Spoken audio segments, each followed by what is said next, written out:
Inside Story.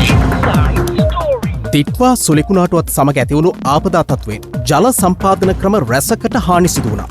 සිදු වූ හානිය ගණනය කර අවසන්ද. තාවකාලිකව පයිප්ලයින් නැවත සකසා ගත්ත සමහර ජල සම්පාදන ව්‍යාපෘති අපි ස්වයංක්‍රීයව ඔපරේට් වෙන විදිහට ස්කාඩා සිස්ටම් එකක් එක්ක තිබුණේ. සමහර දේවල් දැනට මැනුවල් තමයි තන්ත්‍ර ක්‍රියාකරුවන් යටතේ තමයි දැනට ඔපරේට් වෙන්නේ. ස්ථිර විදිහටම සකසා ගන්න මම හිතන්නේ මාසයක් වගේ කාලයක් ගත වෙන්න පුළුවන්. ඒකට ලොකු වියදමකුත් තියෙනවා. අපි දැනට ගණන් බලලා තියෙනවා. අපිට බිලියන 6.5ක විතර ලොස් එකක් මේ වෙලා තියෙනවා. බිලියන 10ක පමණ සම්පූර්ණ අලුත් වැඩියාවක් ඉදිරි කාලය තුළ අපිට සිද්ධ කරන්න සිද්ධ වෙනවා. ආපදා තත්ත්වෙන් ජල මූලාශ්‍රවලටත් හානි සිදුව තිබෙනවද? සමහර ජල මූලාශ්‍රවලත් වෙනස්කම් සිද්ධ වෙලා තියෙනවා. ඒ කියන්නේ ජල මූලාශ්‍රවල ජලයේ තත්ත්වය ක්වොලිටි එක ඉදිරි කාලයේදී පිරිපහදු කරන ක්‍රමය අපිට ටිකක් තව ඩෙවලොප් කරගන්නත් සිද්ධ වෙන්න ඉඩ තියෙනවා ඉදිරි කාලයේදී. ඇත්තටම දැන් මහවැලි ගඟ ගත්තොත් මහවැලි ගඟේ සමහර ස්ථානවල කියන්නේ ගඟ ගලාගෙන යන මාර්ගයක් සමහර තැන් වලින් වෙනස් වෙලා තියෙනවා. ඉතින් ඒ වගේදී අපිට ඉන්ටේක් ලොකේෂන් එක සමහරට මාරු කරන්න සිද්ධ වෙයි. ඒ වගේ දේවල් ඩෙවලොප්මන්ට් කරන්න සිද්ධ වෙයි. මේ සිදුව ඇති හානි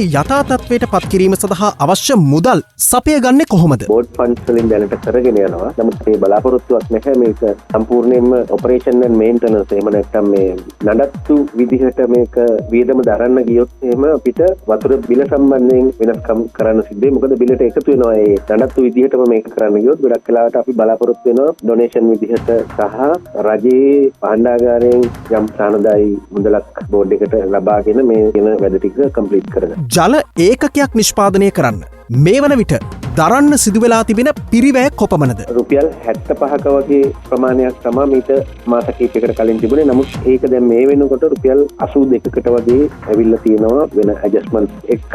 නමුත් දැන් එහෙම තිබුණාට අපි ඇත්තටම මේ ඒක අර ජෙනරලි මුළු ලංකාවෙම ගත්තාම තමයි මේ මුදල එන්නේ. නමුත් එක ට්‍රීට්මන්ට් ප්ලාන්ට් එකට ගත්තාම ඒක අඩු වෙනවා වැඩි වෙනවා ඒ විදිහට තමයි තියෙන්නේ. අපි දැනට දෙන්නේ ලංකාවේ ජනගහනයෙන් 50%කට විතරයි ඇත්තටම. ප්‍රජා ජල ව්‍යාපෘති විදිහට කියනවා එතනින් 14% වගේ නිෂ්පාදනය කරනවා. ඒ කියන්නේ 64% විතර වගේ තමයි පයිප් ඕන්වට දැනට සප්ලයි කරන්නේ. ඉදිරි කාලය තුල අඛණ්ඩ ජල සැපයීමක් ලබා දීමට එල්ල වෙන්න පුළුවන් බාධා හඳුනගෙන තියෙනවද? අධික ගම් වතුරක් ඇවිල්ලා වතුර වැඩි වුණත් අපිට ලොකු ප්‍රශ්නයක් වෙනවා. ඒ වගේම අධික නියඟයක් ඇවිල්ලා වැව්වල වතුර මට්ටම පල්ලෙහාට බැස්සත් අපිට ලොකු ප්‍රශ්නයක් වෙනවා. ඒ වගේම ඔය මුහුදු වතුරේ තියෙන ලුණු ගතිය ගංගා දිගේ උඩට එන්න පටන් ගත්තොත් ඒ ප්‍රශ්නයක් තමයි ඉස්සරහට එන්න පුළුවන්. අපි දැනට ඒ ප්‍රශ්න එන ඒවට අදාළ කරන විසඳුම් ටික දැන් අපි හොයාගෙන තමයි යන්නේ. ආදායම් නොලබන වතුර කියන්නේ අපත යන වතුර තමයි. ඉතින් ඒ වගේ වතුර මට්ටම ඇත්තටම කොළඹ දිස්ත්‍රික්කයේ මීට කලින් තිබුණා 50%කට ආසන්න ප්‍රමාණයක්. නමුත් දැන් ඒක අපි කොළඹ දිස්ත්‍රික්කයේ අඩු කරගෙන තියෙනවා 18%කට. අපත යන ජලය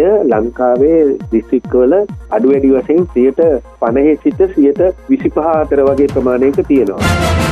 Inside Story. Inside Story.